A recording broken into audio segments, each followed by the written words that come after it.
Bonsoir et bienvenue à tous. Bienvenue dans cette édition 2020 de la Fête de la Science organisée par la FM Téléthon, qu'on appelle l'apéro au labo. Je m'appelle Jean-François Briand, je suis le responsable de la recherche et du développement à la FM Téléthon et je serai le modérateur de cet apéro que nous allons partager virtuellement ensemble ce soir. Donc l'AFM Téléthon est une association de malades et de parents de malades dont le combat vise à mettre au point des médicaments innovants et à aider les personnes atteintes de maladies rares et maladies neuromusculaires à vivre le mieux possible avec leurs maladies rares, évolutives et pour beaucoup d'entre elles incurables.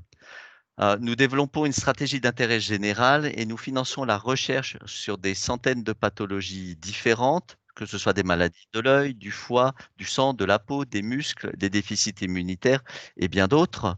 Et aujourd'hui, grâce à vous qui êtes peut-être donateurs, adhérents, bénévoles dans une animation Téléthon, etc., les premières victoires sur la maladie arrivent.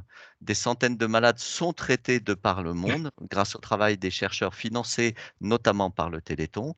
Malheureusement, des milliers d'autres familles attendent encore un traitement. Il y a encore beaucoup de travail.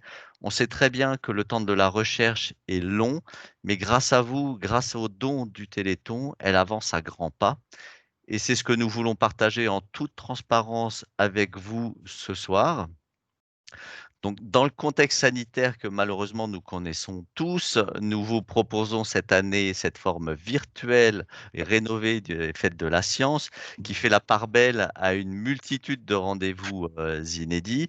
Donc, vous avez eu tout au long de la semaine des rendez-vous différents sur des thématiques différentes avec des intervenants différents et ça continue jusqu'à samedi midi. Euh, et nous vous proposons de rencontrer personnellement des experts scientifiques de haute qualité, comme le professeur Nicolas Lévy que nous avons la chance d'avoir parmi nous ce soir et qui va vous parler de l'importance du diagnostic pour aller jusqu'au traitement. Donc, au cours de ce rendez-vous qui va durer à peu près 1 heure, je vous remercie d'éteindre votre caméra et votre micro et de bien vouloir, après la présentation de Nicolas Lévy, poser vos questions soit en levant vos mains virtuelles, et je vous donnerai la parole à ce moment-là, soit en la posant dans le fil de conversation que vous pouvez trouver en haut à droite de votre écran, et je rapporterai les questions à Nicolas. Je vous rappelle que cette présentation est également enregistrée et que vous pourrez retrouver l'ensemble des enregistrements de tous ces différents apéros sur le site correspondant dans les jours qui viennent, sur le site des Fêtes de la Science de la FM Téléthon. Donc Nicolas, je suis ravi de te laisser la parole maintenant. Merci beaucoup Jean-François, merci à la FM Téléthon d'abord d'organiser dans cette période un petit peu complexe encore et qui va probablement durer un petit moment, des apéros labos et des conférences comme ça online qui permettent malgré tout à la fois d'échanger, de partager et dans ce contexte si particulier de continuer à promouvoir les travaux des uns et des autres dans le domaine en particulier pour ce qui me concerne des maladies génétiques, des maladies rares. Et je tiens à nouveau à remercier la FM Téléthon, puisque j'ai toujours tendance à le dire, mais c'est une réalité et ce n'est pas du tout un mot que j'emploie juste pour espérer avoir un prochain financement de la FM. Jusqu'à aujourd'hui et depuis les 20 dernières années, sans la FM Téléthon, c'est vrai qu'on n'aurait pas mené la totalité des programmes que nous menons actuellement. Et en particulier, je pense qu'à peu près 30% des programmes ou 40% des programmes que nous menons aujourd'hui n'aurait pas pu être mené. Voilà, donc je vais vous parler effectivement du sujet des maladies rares. Alors le thème, c'est maladies rares du diagnostic au traitement. Et donc je vais essayer effectivement de récapituler un petit peu ce qui se fait aujourd'hui en diagnostic et puis d'essayer de montrer quand même à quel point le diagnostic et les nouvelles technologies de diagnostic sont importantes soit pour suivre une boucle totalement transactionnelle, c'est-à-dire qui nous permet d'aller de l'identification de la cause d'une maladie vers un traitement, mais en passant par toutes les étapes successives de la recherche préclinique, des essais thérapeutiques, etc., mais que parfois, heureusement, grâce au diagnostic et à un diagnostic bien mené, bien fait, on arrive aussi à avoir des raccourcis, à prendre des raccourcis qui nous permettent d'aller beaucoup plus rapidement, beaucoup plus directement vers un traitement et ensuite à améliorer ce traitement. Alors, bon, les maladies rares, hein, vous le savez, il n'y a pas que les maladies neuromusculaires, même si elles représentent une bonne partie des maladies rares. Tout ensemble, elles représentent des pathologies qui touchent à peu près une personne sur 20, mais ce sont des milliers de pathologies différentes. Et aujourd'hui, on estime qu'à peu près 40% de ces maladies restent sans cause connue, donc sans diagnostic génétique possible pour celles qui sont des maladies génétiques. Et je m'en voudrais de ne pas rappeler que malgré tout, 10 à 15% de l'ensemble des maladies rares n'ont pas une détermination génétique primitive. C'est-à-dire qu'il y a d'autres facteurs que des facteurs génétiques qui sont en ligne de compte, à prendre en ligne de compte, et qu'il faudra évidemment identifier pour parvenir à un diagnostic et à une approche thérapeutique. En moyenne, on estime qu'aujourd'hui, il faut plus de 5 ans pour parvenir à un diagnostic pour environ 25% des malades.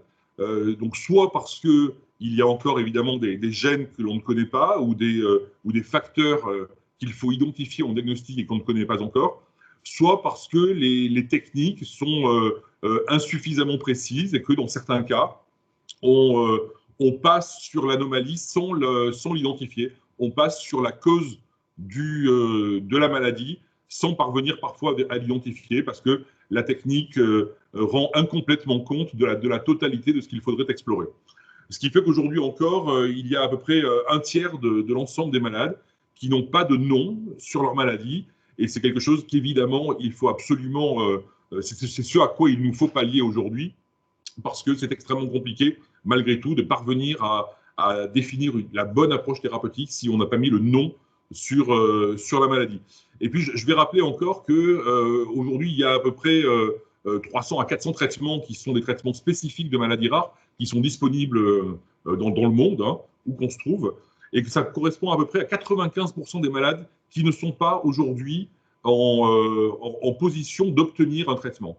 Donc 95% de malades qui sont sans traitement. Alors là aussi, c'est relativement, c'est un chiffre énorme, mais ça veut dire que, comme on l'a vu dans les approches technologiques, on peut espérer que les progrès thérapeutiques seront exponentiels et que ce n'est pas parce qu'il aura fallu 50 ans après les découvertes des premiers gènes, on va dire, ou 40 ans après les découvertes des premiers gènes, pour parvenir à avoir les premiers traitements en thérapie génique, par exemple, que pour autant, il nous faudra autant de temps pour augmenter le nombre de thérapies. Et je pense que l'on va assister dans les prochaines années, en tout cas, à une évolution exponentielle en termes quantitatifs, mais aussi en termes qualitatifs, en termes donc d'efficacité des traitements qui seront proposés à nos patients.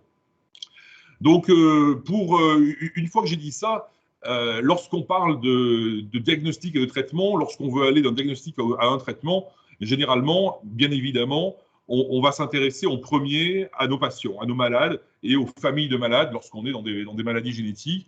On va être obligé, et c'est notre métier de tous les jours, hein, de pratiquer des explorations cliniques, biologiques, de pratiquer donc l'ensemble des explorations qui vont nous permettre de parvenir à un diagnostic. On va devoir collecter des données. Ces données, on va les importer évidemment dans des bases de données qui vont correspondre à des données cliniques, génétiques, moléculaires, mais aussi des données de qualité de vie. C'est extrêmement important pour ces maladies, en particulier celles qui sont aujourd'hui sans traitement. On va avoir besoin de conserver les échantillons, on va avoir besoin de traiter les échantillons conservés, de regarder un petit peu comment évoluent les maladies, et c'est ce qu'on appelle le développement d'études d'histoire naturelle de la maladie.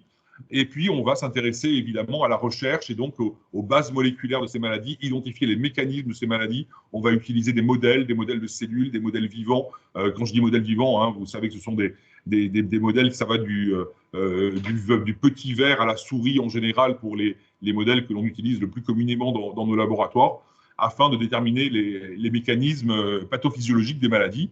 Et c'est ce qui va nous permettre d'identifier un certain nombre de cibles, c'est-à-dire de molécules dont on espère qu'elles ont un potentiel thérapeutique, et de valider, si possible, par des études précliniques, d'abord sur des cellules, puis sur des modèles animaux, disons, le vrai potentiel thérapeutique de ces premières molécules identifiées avant de pouvoir espérer lancer les premières approches de traitement, à savoir des essais de phase précoce, des phases précoces d'essais thérapeutiques, ce qu'on appelle les phases 1, les phases 2 et les phases 3, avant que, évidemment, un médicament ne puisse être un médicament autorisé et accessible sur le marché.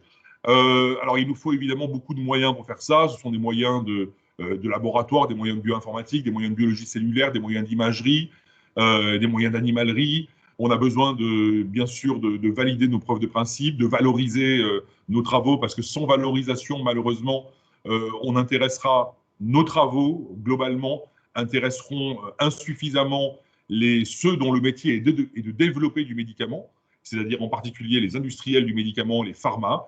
Et donc, la valorisation, le transfert, la propriété intellectuelle doit faire partie de nos activités afin de développer du traitement, avant de pouvoir envisager les essais thérapeutiques.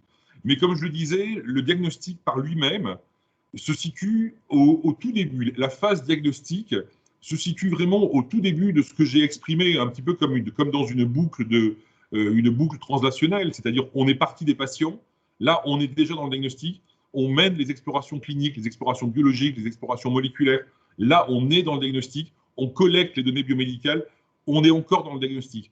Et c'est ensuite, effectivement, qu'il va nous falloir énormément de temps pour aller vers un traitement, sauf quand il peut y avoir une approche thérapeutique, comme je le disais, un peu plus directe, grâce à la connaissance qu'on a d'un gène en cause, d'un mécanisme en cause, de façon immédiate par rapport à un diagnostic, qui va nous permettre d'aborder un traitement, en particulier grâce à une molécule déjà connue. Alors, il y a eu, en termes de recherche dans le domaine des maladies rares, il y a eu dans les dernières années, dans les 10-11 dernières années, deux révolutions, je dirais. La première révolution, elle est technologique. Et quand je parle de technologie, je ne parle pas que des outils, c'est-à-dire les outils de séquençage qui permettent de séquencer un très grand nombre, voire la totalité des gènes d'un individu et des cellules d'un individu. Mais je parle aussi des technologies qui permettent de faire de l'édition du génome, j'y reviendrai un petit peu plus tard, et je parle également des technologies qui sont les technologies, et je pense en particulier à Shinya Yamanaka, qui a eu le prix Nobel pour la découverte des cellules souches pluripotentes induites. Ça fait partie des immenses technologies aujourd'hui qui nous permettent de dériver, de reprogrammer des cellules, puis de les différencier. Et je sais que Xavier est là, j'ai intérêt à ne pas dire de bêtises, Xavier Nissan, qui nous permet donc de différencier ensuite en différents types de cellules, afin à la fois d'obtenir des outils d'exploration de mécanismes de maladie, mais aussi des outils pour permettre de tester un certain nombre de molécules. Donc ça, c'était vraiment la grande révolution, je dirais, des 10, 12, 15 dernières années, la première révolution technologique absolue. Et la deuxième révolution, elle est thérapeutique, c'est un peu plus dans les 15-20 dernières années, plutôt 20 dernières années d'ailleurs, qu'on a commencé à avoir les premiers grands succès de thérapie génique, avec quelques écueils, il ne faut pas le cacher, mais certains écueils qui ont été malgré tout en partie surmontés, en grande partie surmontés. On a vu se développer des approches en thérapie cellulaire, et on a vu toujours ce que j'appelle la vieille pharmacologie, mais qui reste quand même une pharmacologie qui peut être extrêmement innovante, se développer dans deux domaines en particulier, qui sont le domaine de ce qu'on appelle le repositionnement de molécules, c'est-à-dire identifier des molécules qui étaient sur le marché pour d'autres indications que la maladie génétique ou la maladie rare qui concerne nos patients, mais dont on a pu identifier qu'elle avait un vrai potentiel et un vrai potentiel de traitement dans une maladie rare. Et puis, l'innovation pharmacologique avec l'identification de nouvelles molécules, que ce soit des petites molécules, des peptides, voire éventuellement des molécules qui sont à la frontière entre la pharmacologie et la thérapie génique. Alors, quand je dis que ça s'est produit tout ça dans les 15-20 dernières années pour la révolution thérapeutique et dans les 10-12 dernières années pour la révolution technologique, vous vous rendez compte que l'histoire de la génétique, bon, elle ne commence pas à Mendel, mais moi j'aime bien la faire commencer à Mendel, parce que Mendel était un personnage intéressant lorsqu'il décrit pour la première fois les lois de l'hérédité dans son monastère, c'était un botaniste avant d'être un moine. Il décrit donc ce qui deviendra les lois de Mendel, et qui sont toujours en vigueur aujourd'hui, qui sont donc les lois de l'hérédité, qu'on appelle toujours l'hérédité mendélienne. Donc c'était en 1865. Donc voilà, quand je dis qu'on peut vivre des histoires qui sont très réduites en temps et dont les découvertes sont exponentielles sur une dizaine ou une quinzaine d'années, voilà, les premières lois de Mendel, c'était 1865, on est en 2020 aujourd'hui, et les grandes révolutions, elles ont eu lieu dans les 20-30 dernières années. 53, c'est la structure de l'ADN. C'est Watson et Crick, et évidemment, c'est Rosalind Franklin. Hein, je le dirai à chaque fois. Je le dirai à chaque fois. D'autant plus que Emmanuel Charpentier vient d'obtenir le prix Nobel pour ses travaux sur les ciseaux moléculaires CRISPR-Cas. Et je trouve que ce serait malvenu de ne pas rendre hommage aux femmes qui ont marqué l'histoire des sciences. Et Rosalind Franklin, à mon avis, a beaucoup plus marqué l'histoire des sciences que Jim Watson. Mais bon, ça, c'est moi qui le dis. On peut ne pas être d'accord avec ça. Elle aurait dû avoir le prix Nobel. Elle est morte un peu trop tôt. Donc, 1953, structure moléculaire de l'ADN. On découvre les premières maladies chromosomiques en 1959. En 1975, c'était les premières techniques qui permettaient de repérer des fragments d'ADN de façon indirecte sur des membranes. En 1985, c'est la révolution technologique, une première révolution technologique, c'est la réaction de PCR, qui est toujours la réaction qui est la base absolue des travaux dans le laboratoire de génétique moléculaire, dans le laboratoire de génétique en général, et même, je dirais, dans le laboratoire qui travaille dans le domaine des sciences du vivant. Et en 1993, on voit apparaître les premiers séquenceurs automatiques d'ADN qui nous permettent de séquencer un gène après l'autre, quelques centaines de bases. Voilà, donc on est très limité, mais enfin, ça commence à changer l'histoire du diagnostic pour nos patients de façon relativement importante. Et il faut arriver à 2003, en fait, pour avoir la première séquence complète du génome humain, d'un génome humain, on va dire, de référence. Et puis, bien évidemment, à partir de là, bon, j'ai oublié de parler, et je m'en veux absolument, j'ai oublié de parler quand même des cartes, et notamment des cartes physiques et génétiques qui ont été réalisées quand même pour la première fois par Généton, et qui ont été un pas en avant majeur aussi pour aller vers du diagnostic. Mais c'est en 2007, à peu près, qu'on a vu, 2007-2009, entre 2007 et 2009, qu'on a vu apparaître les premiers grands outils de séquençage qui nous permettent de changer vraiment la donne en diagnostic et d'aller vers l'identification de variations de séquences associées à des maladies dans un très grand nombre de gènes, de façon rapide, de façon simultanée, de façon de plus en plus fiable et de façon extrêmement reproductible aujourd'hui. Et ça a vraiment, vraiment tout changé. Donc, depuis, je dirais, une dizaine d'années, un peu moins d'une dizaine d'années, ces technologies sont disponibles dans nos laboratoires, dans de nombreux laboratoires français et étrangers. Et puis, il y a aussi une chose qui est importante à dire, c'est que le coût du diagnostic et le coût du séquençage a chuté là aussi de façon inversement proportionnelle à la quantité de séquences pouvant être produites. J'entends les bips, j'espère que ce ne sont pas que des questions pour moi, parce que sinon, on va y passer la soirée.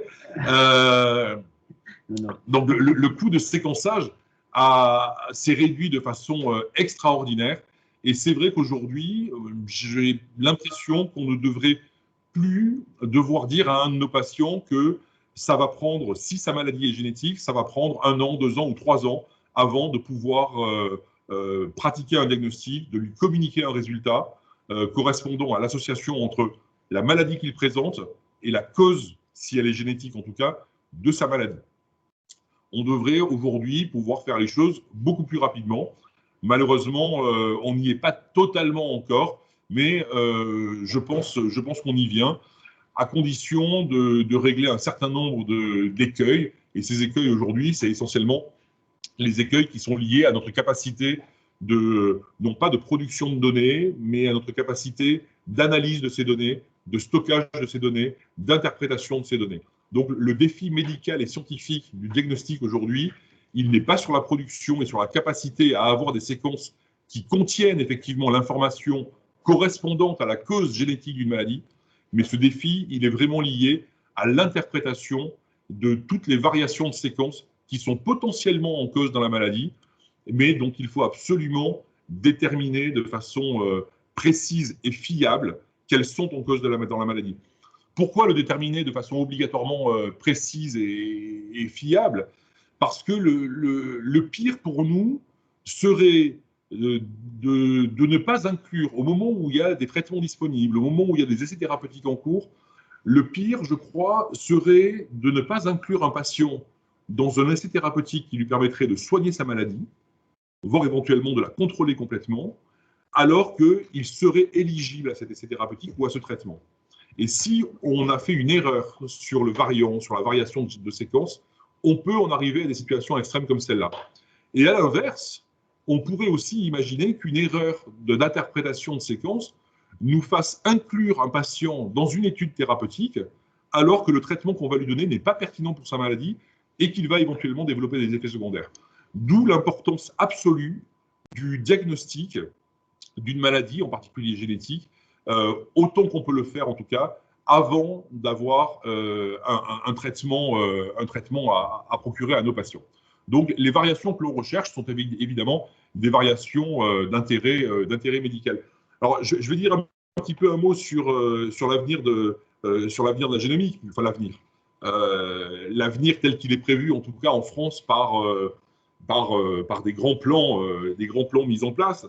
Il y a eu, depuis 5 ans, si je ne me trompe pas, un plan qui s'appelle le plan France Médecine Génomique 2025, qui a pour vocation, enfin qui avait initialement pour vocation en tout cas, de développer un diagnostic pour chacun des malades atteints d'une maladie génétique rare et de le faire à un horizon relativement proche. Ce plan avait pour vocation de prévoir le séquençage de génome entier. Il a toujours pour vocation de prévoir le séquençage de génome entier pour la totalité des malades concernés, c'est-à-dire plusieurs centaines de milliers de génomes par an que l'on doit pouvoir séquencer.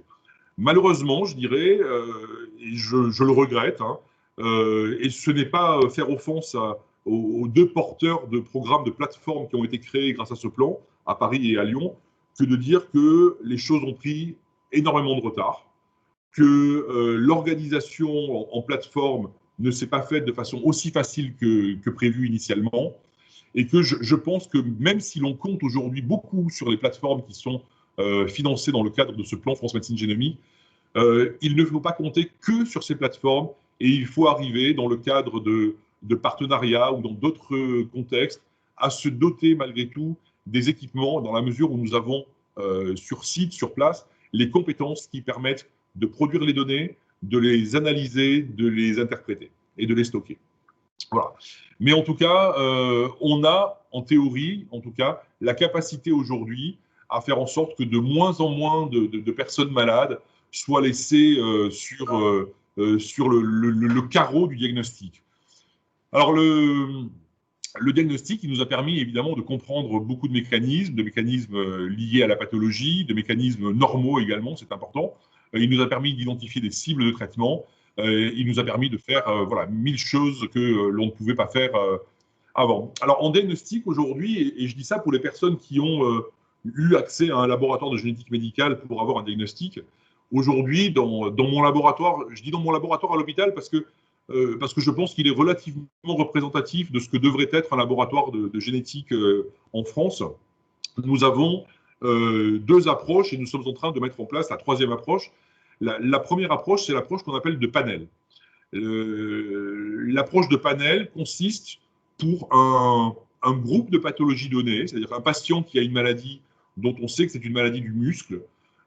Cette approche en panel consiste à tester de façon simultanée la totalité des gènes qui, un jour ou l'autre, ont été impliqués dans une maladie musculaire. Donc nous avons par exemple dans notre laboratoire un panel de plus de 350 gènes que l'on teste de façon simultanée, c'est relativement rapide. L'avantage, c'est que c'est non seulement la rapidité, c'est la fiabilité, puisqu'on sait malgré tout exactement ce que l'on cherche à identifier, dans quel type de gène on cherche à l'identifier. Donc c'est quelque chose qui est parfaitement maîtrisé. La deuxième approche, c'est une approche qui est une approche dite d'exome, donc où on séquence la totalité des gènes, non pas des gènes connus. Maintenant que je sais qu'il y a quelques scientifiques qui écoutent, je fais attention à ce que je dis.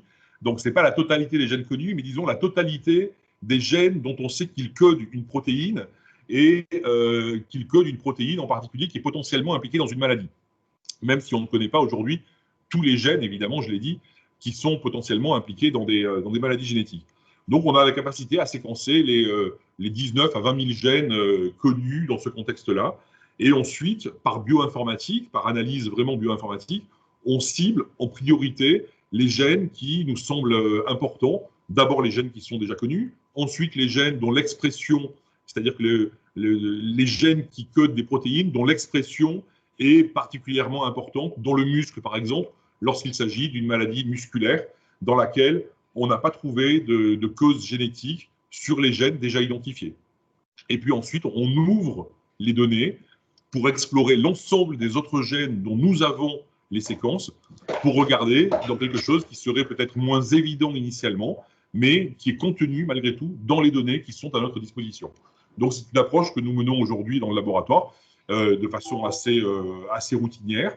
Et la troisième approche qui est en train de se mettre en place, de se développer assez rapidement, c'est une approche qui permet de séquencer la totalité du génome, le génome entier, non seulement les gènes qui codent des protéines, mais les gènes qui ne codent pas forcément des protéines, ce qu'on appelle les ARN non codants, voilà, la totalité du génome, et pour rechercher évidemment si des variations ne vont pas se loger dans des endroits qui sont jusqu'à aujourd'hui encore un petit peu méconnus.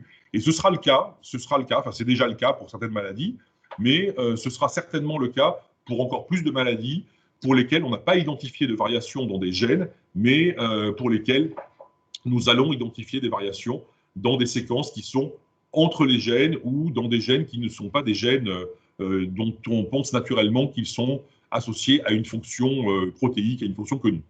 Voilà. Donc pour tout ça, évidemment, il faut des moyens bioinformatiques extrêmement importants, et c'est tout l'enjeu aussi des équipements dans le laboratoire que d'avoir autant de moyens et d'équipements bioinformatiques que d'équipements de production de données de séquences. Alors, il est vrai pour ceux qui y ont eu accès que les questions qui se posent lorsqu'on fait un panel, lorsqu'on fait un exome ou lorsqu'on fait un génome entier ne sont pas forcément les mêmes. La technologie n'est pas exactement la même, mais les questions qui peuvent se poser, et en particulier des questions éthiques, ne sont pas forcément les mêmes. Lorsqu'on fait un panel de gènes, on va rechercher des choses dans des gènes qui sont déjà connus, et donc les découvertes que l'on va faire de ces variations génétiques vont être des découvertes qui vont être strictement, a priori, c'est l'objectif, associées à la pathologie en cause chez le patient qui nous est confié. Lorsqu'on fait de l'exome, et a fortiori lorsque l'on fait du génome, on risque d'être confronté à de l'identification de variations de séquences qui vont être à l'origine potentiellement d'une pathologie, mais qui n'est pas la pathologie pour laquelle le patient est venu nous voir. Donc ça pose quand même des problèmes éthiques. Est-ce qu'on dit, est-ce qu'on ne dit pas? Et donc il y a un consensus aujourd'hui qui s'est établi et qui exprime le fait qu'on va indiquer à une personne qui est venue nous voir si elle est porteuse d'une variation dans une séquence, même si ce n'est pas la séquence qui est à l'origine de sa pathologie, à condition que ce soit quelque chose sur laquelle on puisse agir, que ce soit quelque chose sur laquelle on puisse intervenir, prévenir, avant que la maladie ne se développe. Mais donc, c'était juste pour vous dire que ça ne pose pas tout à fait les mêmes problématiques. Et puis, il y a quelque chose qui est extrêmement important, qu'on a mis en place également dans le laboratoire, et qui fait référence un petit peu à ce que je vous disais, c'est-à-dire, pour commencer ce topo, j'ai dit, dans certains cas, un diagnostic nous permet d'entrevoir un raccourci, un schéma extrêmement rapide pour aller immédiatement vers le traitement. Nous avons tous en tête, enfin tous, en tout cas, moi je l'ai bien en tête parce que j'étais sur le plateau du Téléthon avec Mathilde au moment où elle racontait son histoire, où on avait requalifié le diagnostic de sa maladie musculaire en syndrome myasthénique congénital, pour lequel, effectivement, il y a des traitements disponibles et des traitements qui changent complètement la vie des personnes malades. Et donc, c'était sur la base d'une requalification diagnostique, identification d'une variation dans une séquence d'ADN, qui a permis immédiatement de lui donner un traitement qui s'est avéré très efficace. Et donc, c'est ce qu'on appelle l'actionnabilité. Ça fait partie de ce que l'on appelle l'actionnabilité. Et c'est ce qu'on essaie de faire au maximum dans le laboratoire, c'est-à-dire séquencer de façon très systématique chez la totalité des patients la totalité des gènes pour lesquels on sait que les mutations correspondent à un traitement qui est déjà disponible, qui est déjà connu, et que l'on pourrait donc donner presque immédiatement à nos patients.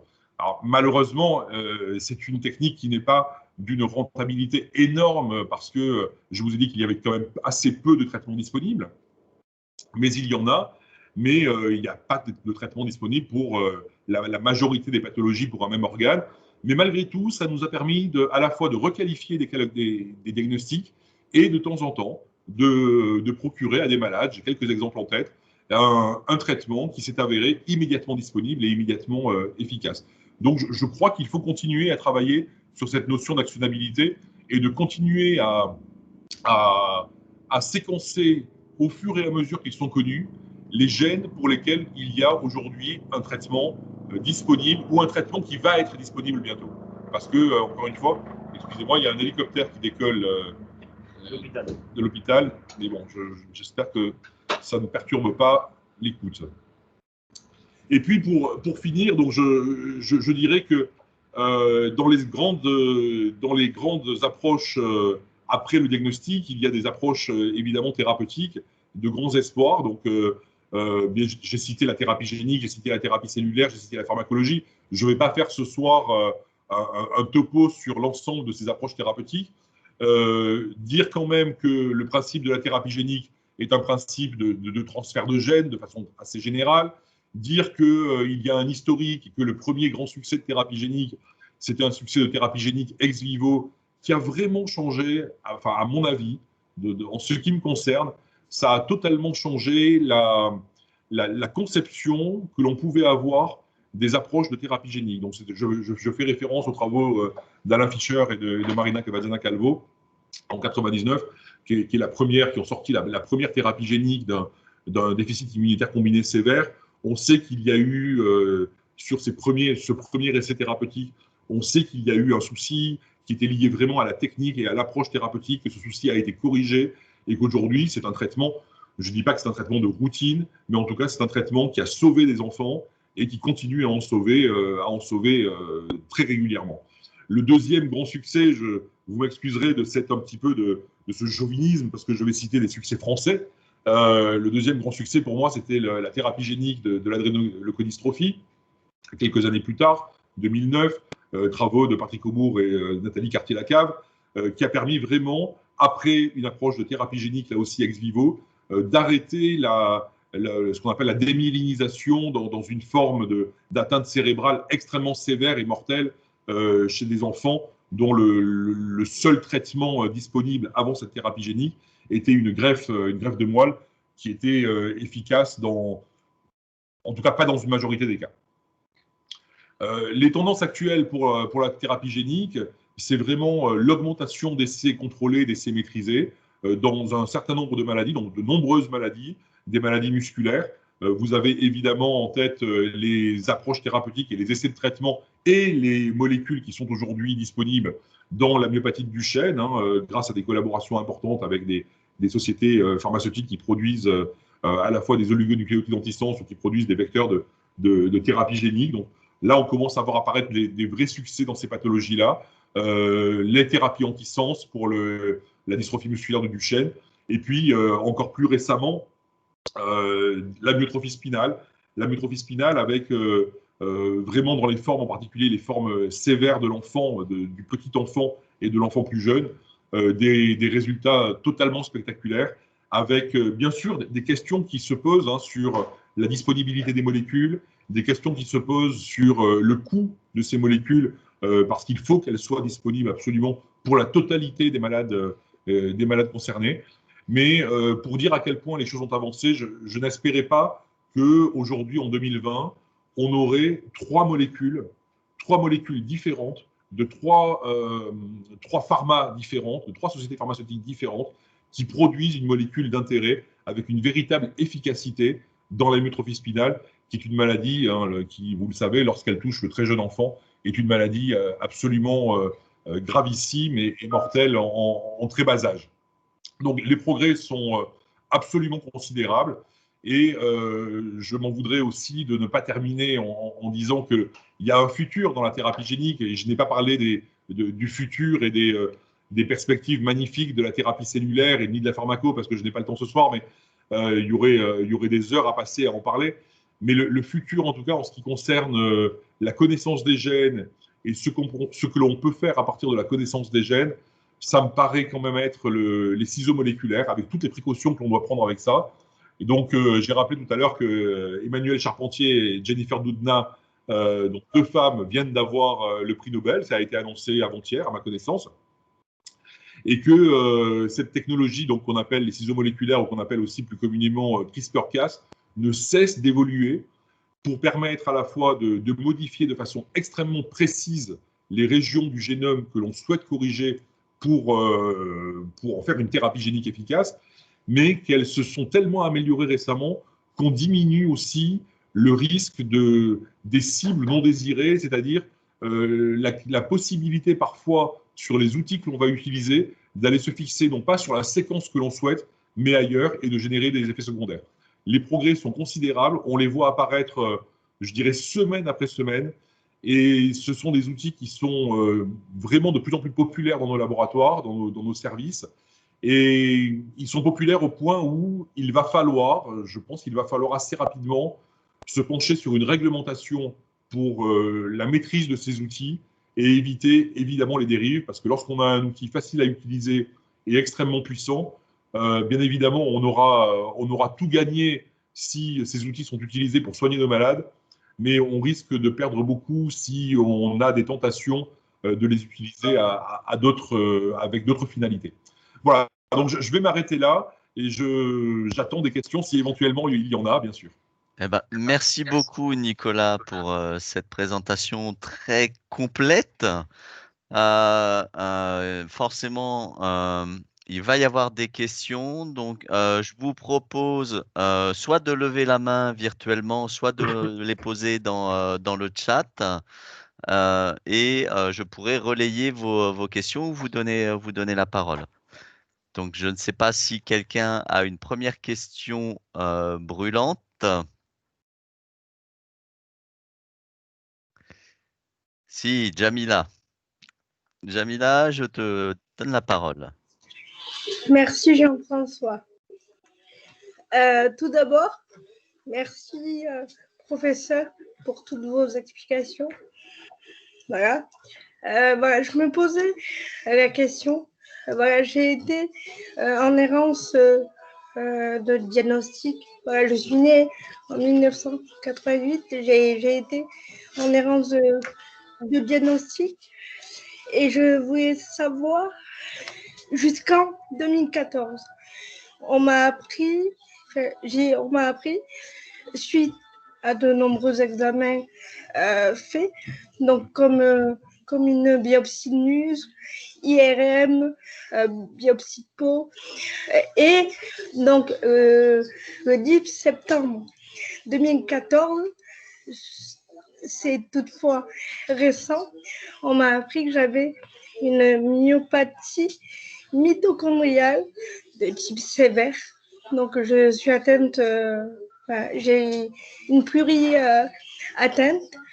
Et je voulais simplement vous demander qu'est-ce qu'il en était par rapport au traitement et aux thérapies.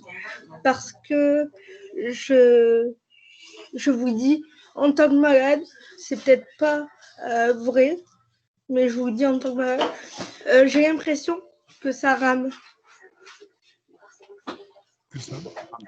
Que ça rame. Pardon. Ça rame, pardon.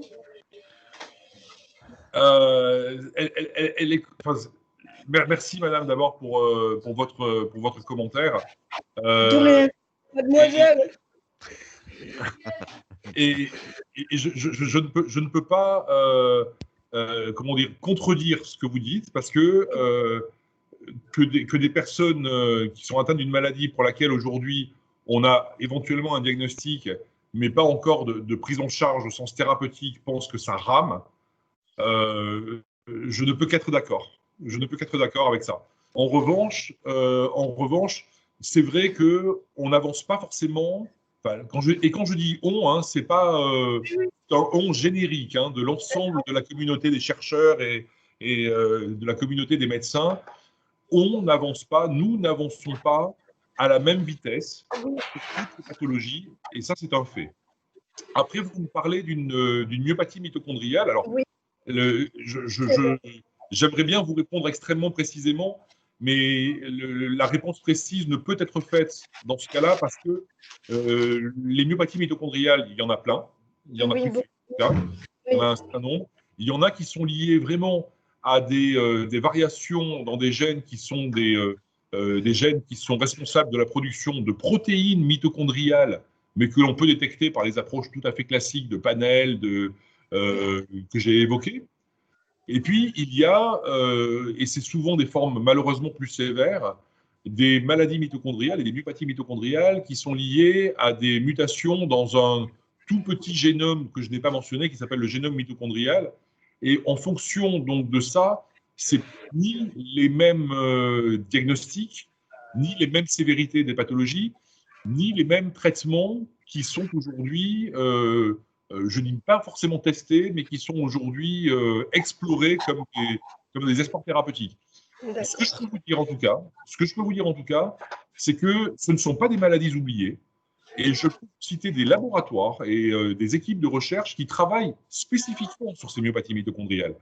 Donc, ce ne sont pas du tout des maladies oubliées. Et ce n'est pas parce que, effectivement, ça prend un peu plus de temps ou ça prend du temps, tout simplement. On ne va pas se mentir, ça prend du temps. On ne s'en occupe pas. D'accord.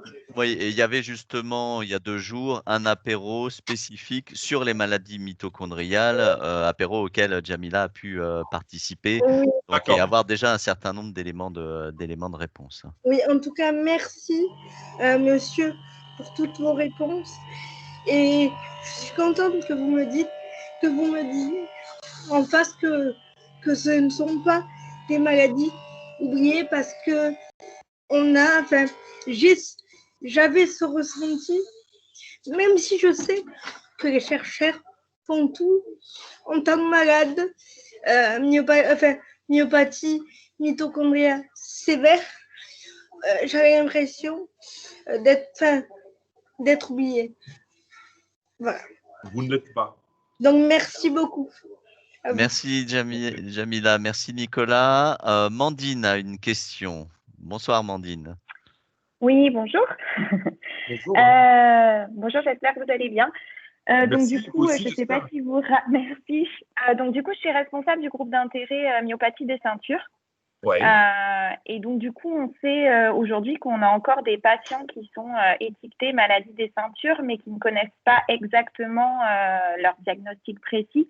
Ouais. Donc je voulais savoir pour vous quels étaient les conseils que nous, on pouvait apporter aux patients pour essayer d'affiner le plus possible ce diagnostic. Est-ce que du coup, c'est passé par des programmes? Est-ce que c'est demandé en pluridisciplinaire à voir un généticien? Voilà, j'aurais voulu avoir votre avis et vos conseils. Oui, enfin, je crois très sincèrement qu'il y a 2 choses qui me semblent extrêmement importantes. La première, c'est, alors, selon si ces patients sont régulièrement suivis ou pas, je pense que le suivi médical, clinique, la réexploration de ces patients pour éventuellement corriger, hein, et ça arrive, et c'est pas grave de corriger un diagnostic, je veux dire, ça nous arrive à tous régulièrement, et je crois que c'est normal, on a le droit aussi de dire à nos patients, quand je vous ai vu il y a 3 ans, je pensais que vous aviez une myopathie des ceintures. Aujourd'hui, je pense que ce n'est pas une myopathie des ceintures, mais que c'est une myopathie congénitale, même de révélation tardive, ou que c'est une autre forme de syndrome myasthénique congénital, par exemple. Je dis ça parce que ça nous arrive de requalifier. Donc, je pense que c'est vraiment important pour les patients qui n'ont pas été suivis récemment de voir dans le contexte, si possible, d'une consultation pluridisciplinaire, de revoir les personnes qui sont en charge dans les centres de référence à l'Institut de biologie à Paris, chez nous à Marseille. Enfin, il y a plein d'endroits quand même qui prennent en charge ces pathologies-là. Et je pense qu'il ne faut pas hésiter à les réexplorer avec un regard sans préjugés. Voilà, sans préjugés et sans se dire que c'est grave si on s'est trompé et qu'on corrige un diagnostic. Voilà, ça, je pense que c'est vraiment important. Et la deuxième chose, c'est que fort de ces explorations et fort des explorations paracliniques, hein, ça peut être un électromyogramme à refaire parce que à l'époque où il avait été fait, on n'avait pas forcément recherché les décharges myogènes et qu'on peut retrouver et qui peuvent changer effectivement le diagnostic clinique de la pathologie.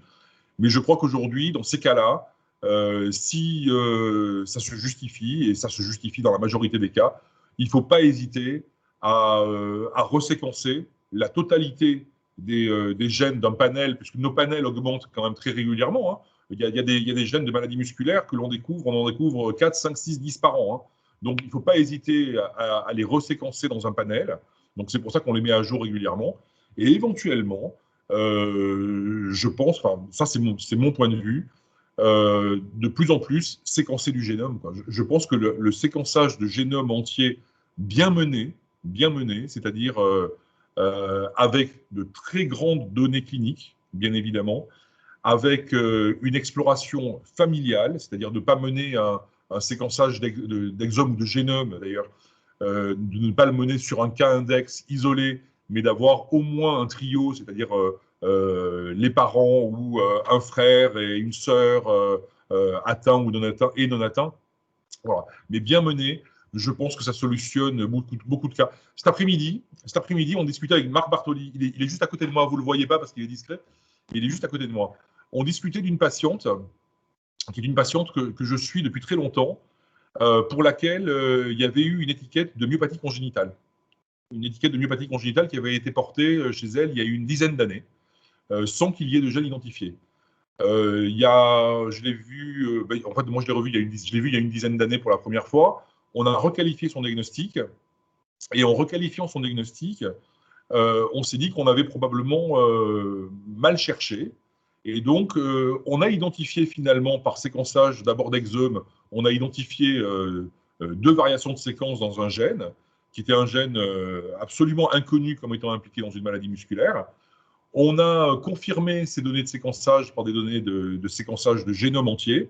Et il se trouve que, là encore, il y avait un traitement potentiellement disponible, que l'on a essayé, qui n'a pas fonctionné malheureusement. Mais en tout cas, le génome nous donne des informations, et oui, des informations auxquelles nous n'avions pas forcément accès et qui sont de nature parfois à changer vraiment la donne pour les malades. Merci Nicolas pour ta Merci. réponse. Merci Mandine. J'ai 2 questions sur le chat. La première, peut-il y avoir plusieurs protéines impliquées dans une myopathie? La réponse est oui. Et alors je vais la préciser évidemment, mais une protéine, c'est un élément essentiel de la fonction ou de la structure du muscle. Mais lorsque la fonction de cette protéine, de la protéine qui correspond au gène qui comporte les mutations, vraiment les mutations principales, les mutations causales, comme on dit, lorsque cette fonction est perdue, cela va généralement, dans la très très grande majorité des cas, perturber la fonction de plein d'autres protéines, parce qu'une protéine, ce n'est pas un facteur isolé dans la cellule, c'est un facteur qui interagit dans un écosystème cellulaire avec plein d'autres protéines. Et donc, que ce soit dans les myopathies des ceintures, que ce soit dans la dystrophie musculaire de Duchenne, que ce soit dans les myopathies congénitales, il y a toujours plusieurs protéines qui sont impliquées dans la conséquence, en fait, dans les conséquences de la maladie. Merci Nicolas. J'ai une autre question sur le chat avant de donner la parole à une main qui s'est levée. Y a-t-il des travaux et des traitements de prévus pour la myopathie de Bethléem? Ah Elle est où Valérie Alamand? Là, il faudrait très précisément poser la question à des gens qui sont spécialistes des gènes qui causent les myopathies, notamment la myopathie de Bethléem. Mais oui, il y a des travaux évidemment qui sont en cours sur ces myopathies qui sont liées à des anomalies du collagène.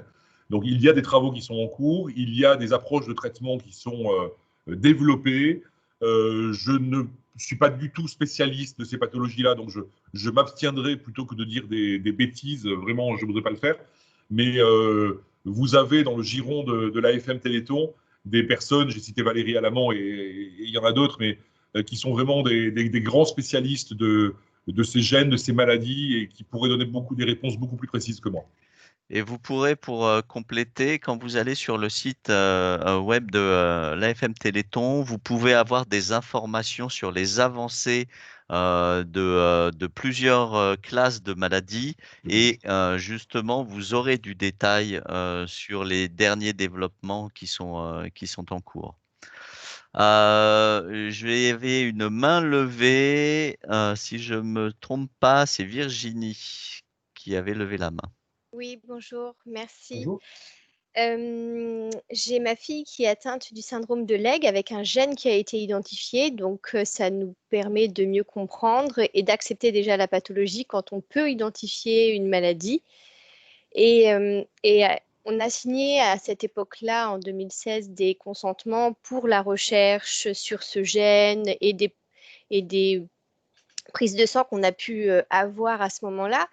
Seulement, on n'a eu aucun retour de ce qui a été fait sur ces prélèvements et sur ces gènes. Comment on peut, au final, savoir où est-ce qu'on en est dans un futur traitement si on ne sait pas du tout, on ne connaît pas ce qui s'est passé depuis ce temps-là?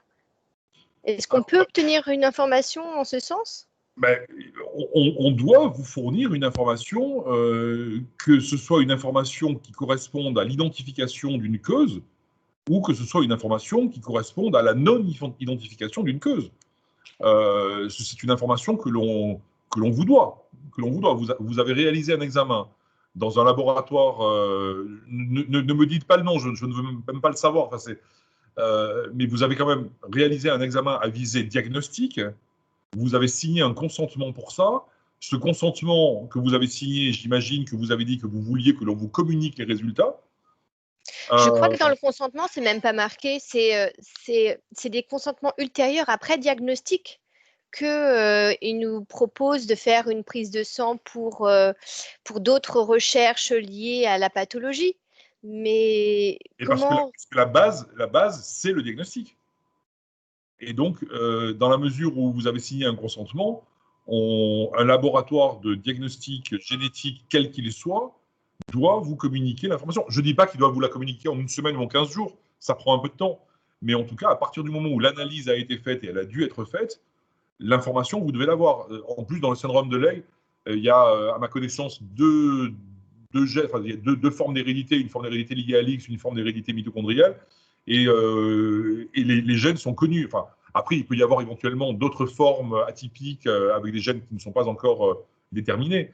Mais voilà, donc il y a au moins… J'ai cru comprendre qu'il y avait une centaine de gènes impliqués dans le syndrome de Legg. Donc, Oui, mais enfin, il y a quand même deux gènes principaux que l'on teste de façon très systématique. Et si on ne retrouve pas de mutation dans ces deux gènes, effectivement, on propose de passer dans un contexte de recherche. Mais et c'est quoi ces deux gènes, on va dire, principaux? Alors, MTAT6, MTAT6, NARP. Excusez-moi, madame, je ne connais pas la totalité des gènes, mais il y en a deux, oui, je pense que ce sont ceux-là. Et est-ce qu'en fonction de ce gène, on connaît la sévérité derrière du syndrome de Legg en fonction de l'apparition probable ou pas de la poussée? Je ne crois pas qu'il y ait suffisamment aujourd'hui de données pour prédire le mode d'évolution de la maladie.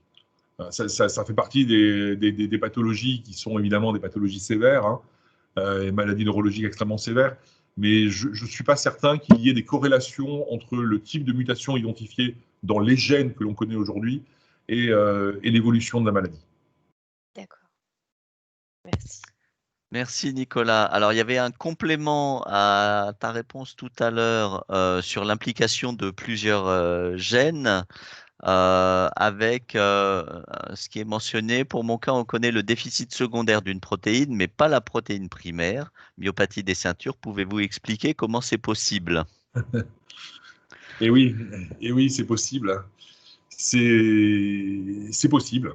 C'est possible, c'est-à-dire que de la même manière qu'un déficit en protéines, un déficit génétique qui correspond à une protéine connue va entraîner la déstabilisation d'une autre protéine.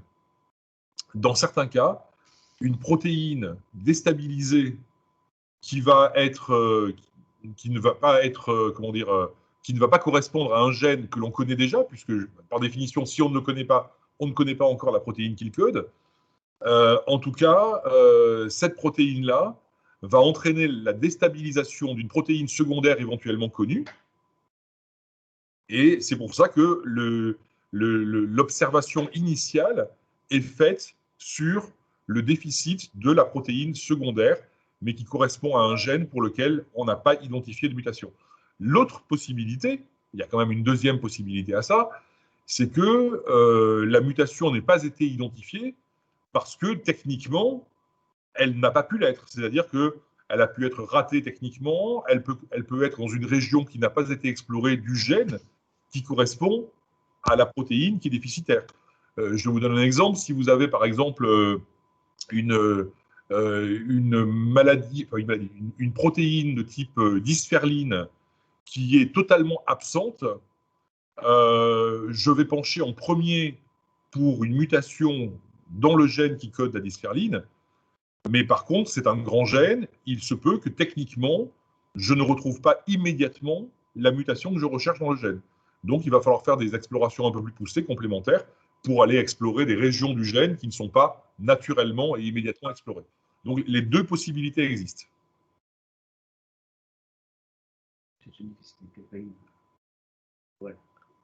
Ah, et en plus, c'est un déficit en calpaïne. On me dit que c'est un déficit en calpaïne. Donc oui, j'irai quand même en priorité rechercher quelque chose au niveau de la calpaïne et de la dysferline, évidemment. Merci Nicolas. On a une personne qui a levé la main. C'est Karine. Oui, bonsoir. Je rebondis sur ce que dit Marc. Bonsoir, professeur. Marc, il me connaît un petit peu. J'ai du coup une mutation codée en calpaïne et n'est pas la deuxième mutation. Donc, est-ce qu'il y aurait la piste du dominant, du mode de forme dominante? Voilà, c'est ça que vous avez oublié. Je ne l'ai pas oublié, je ne voulais pas rentrer là. Je ne veux pas oublier quelque chose qui sort de mon laboratoire quand même. Dans mon histoire, donc ça fait 37 ans que je suis en errance de diagnostic, et j'ai été sur Marseille en 87, suivie par le professeur Pouget. À l'époque, j'ai été identifiée comme myopathie, ça y est, je l'ai zappé. Ah, pardon. Enfin bon, bref, ça ne correspondait pas à moi. Et en 2000, le professeur Fardeau a trouvé donc la calpaïne. Et il y a 4 ans, du coup, on n'a trouvé qu'une mutation. Donc voilà. Et il y a 2 ans, 2 ans et 1 an, voilà, un peu plus, ouais. On a publié les formes dominantes de calpaïnopathie. Et moi, je suis un peu désespérée dans mon parcours. C'est que tout à l'heure, vous parliez pour une patiente, vous avez dit que vous avez demandé un séquençage du génome. Comment c'est possible? Moi, je demande ça depuis des années. Comment on peut…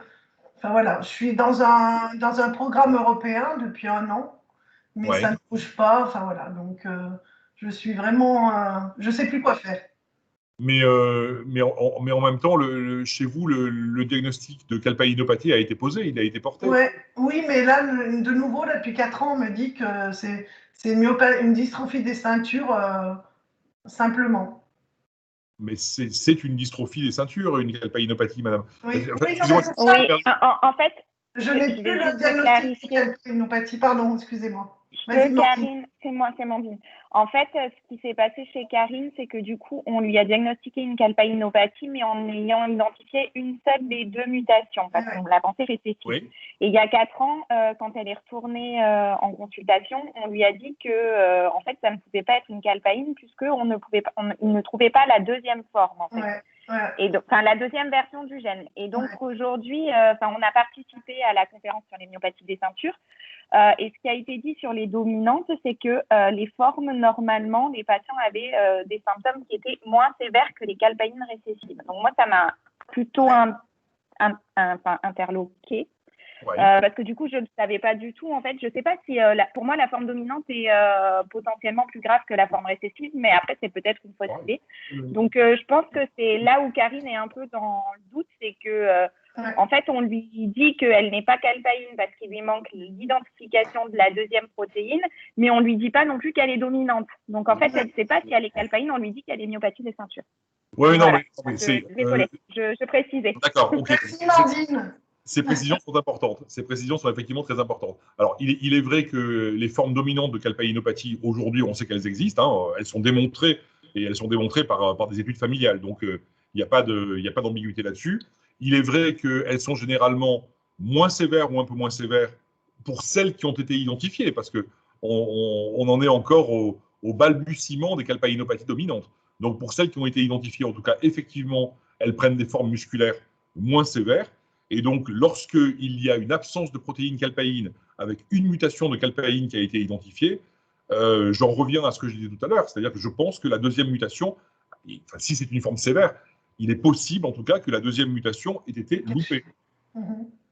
Parce que là on est quand même, si j'ai bien compris, dans une pathologie dans laquelle il y a bien une absence de calpaïne. Bah, oui, pour la deuxième. Il y a une absence de... Je sais pas si on t'a dosé la protéine. Dosé, non, jamais. Ouais, je sais pas. Je pense qu'il faudrait reprendre le dossier, en fait. Ouais, oui, je suis en train de... Parce qu'en fait, je pense que si, parce que Michel Fardot, quand il a fait à l'époque, à mon avis, je suis sûr que ça a été fait. D'accord. Mais du coup, quand vous parlez, c'est juste pour comprendre, vous parlez d'études familiales, c'est-à-dire que normalement, quand on a une calpaïne dominante, on s'attend à avoir plusieurs membres d'une même famille qui est atteint. Sauf si on est sur la mutation primaire, c'est ça? Disons que c'est par l'étude des familles dominantes avec une ségrégation, disons une chance sur deux à chaque génération, qu'on a pu identifier le fait que ça existait, les calpaïnopathies dominantes. Après, c'est un risque sur deux pour une personne qui porte une mutation de la transmettre et de la transmettre avec, pour la personne, évidemment, la plus grande probabilité de développer la même maladie que son parent atteint. Donc, mais c'est le risque de la transmission qui n'est pas un risque, évidemment, de 100%. Donc, il peut y avoir une personne isolée qui a une forme, une mutation hétérozygote, donc une seule copie, une seule mutation dans le gène de la calpaïne au sein d'une même famille et qu'il n'y ait pas d'autres personnes qui soient porteuses de cette mutation. C'est possible aussi. Merci. Ça n'exclut pas, en tout cas, ça n'est pas un facteur d'exclusion du diagnostic de calpaïnopathie dominante. Je pense qu'un facteur d'exclusion un peu plus important serait le fait qu'on soit dans une forme de calpaïnopathie plutôt sévère ou en tout cas plutôt équivalente aux formes que l'on connaît mieux des calpaïnopathies récessives. D'accord. Et du coup, pour l'instant, on a identifié précisément ces morceaux de gènes qui génèrent la dominante. Qui génère là? Qui génère le fait qu'on soit en dominante. On sait exactement que si on a une mutation sur ce gène-là, ce sera une mutation dominante. Alors, on en a identifié. Ça ne veut pas dire qu'on en... Oui, on est pas Il y en a sûrement d'autres qu'on n'a pas encore identifiées. Mais en tout cas, on en a identifié quelques-unes dont on est certain qu'elles se comportent comme des mutations avec un effet dominant. Super. Bon, je vais reprendre des papiers alors. Je vais reprendre mes publis. mais n'hésitez pas à nous contacter. Marc Bartoli me fait des gestes à côté, on dirait un sémaphore. Donc, n'hésitez pas à contacter l'équipe. Ouais, d'accord. Ça va la rassurer. Merci Nicolas.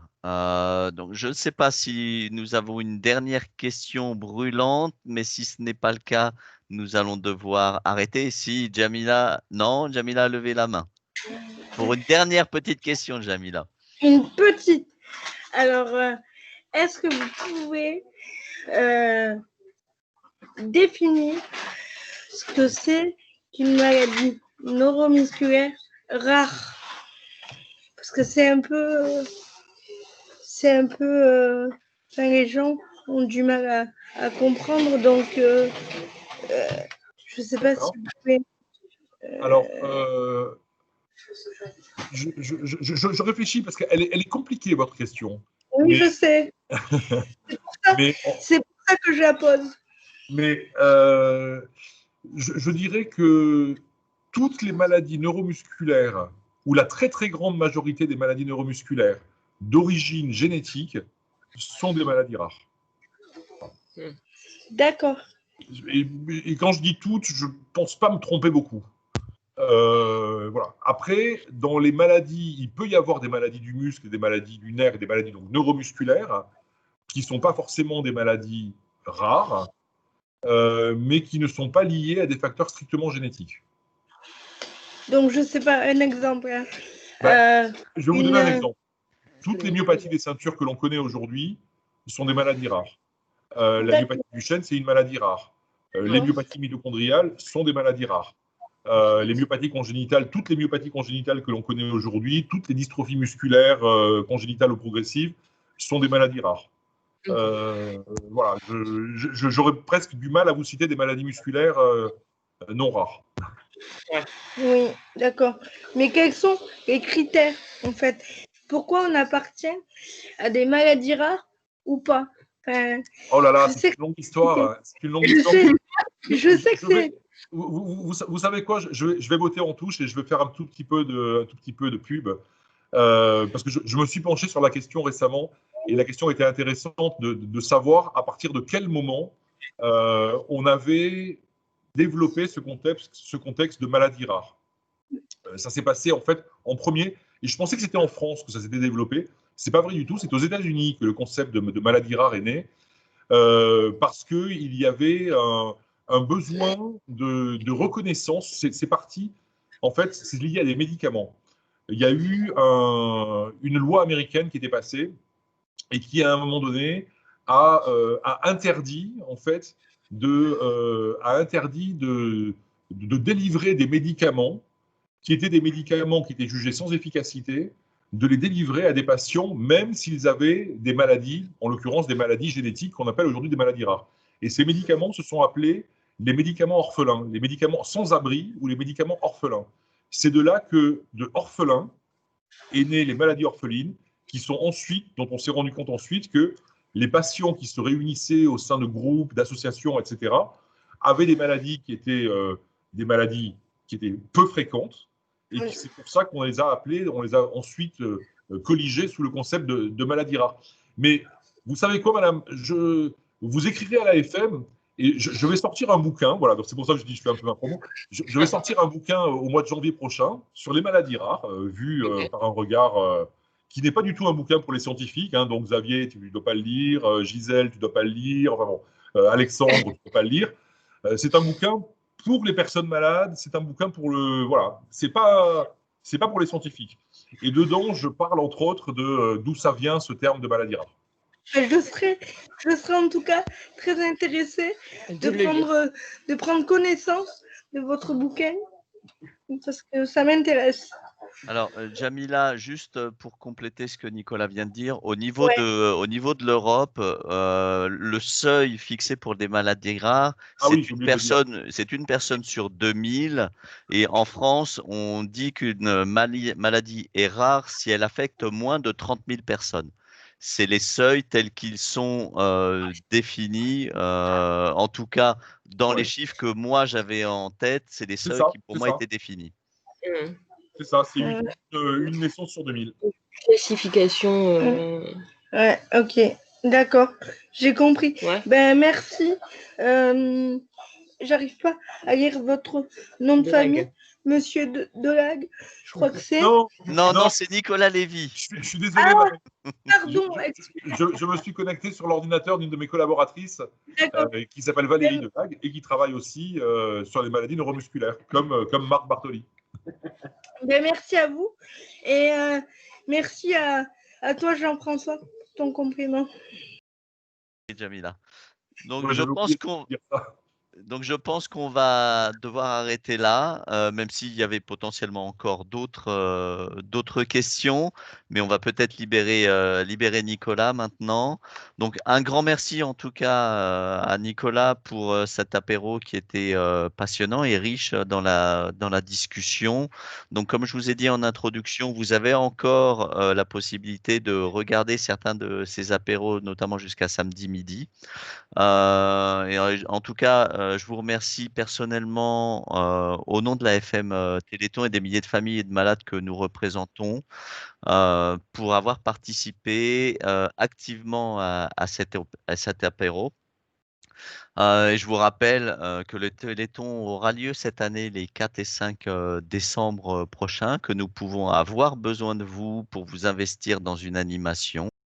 Pourquoi pas en tant que donateur. Et si vous avez d'autres questions, vous pouvez toujours aller sur le site de la FM Téléthon. Merci encore à tous. Merci, un grand merci à Nicolas pour la qualité de sa présentation et de ses réponses. Et Merci, je vous souhaite à tous et à toutes une très belle soirée et à bientôt. Bonne soirée à tout le monde. Merci beaucoup. Bonne soirée, à bientôt. Bonsoir. Bonsoir. Bonsoir.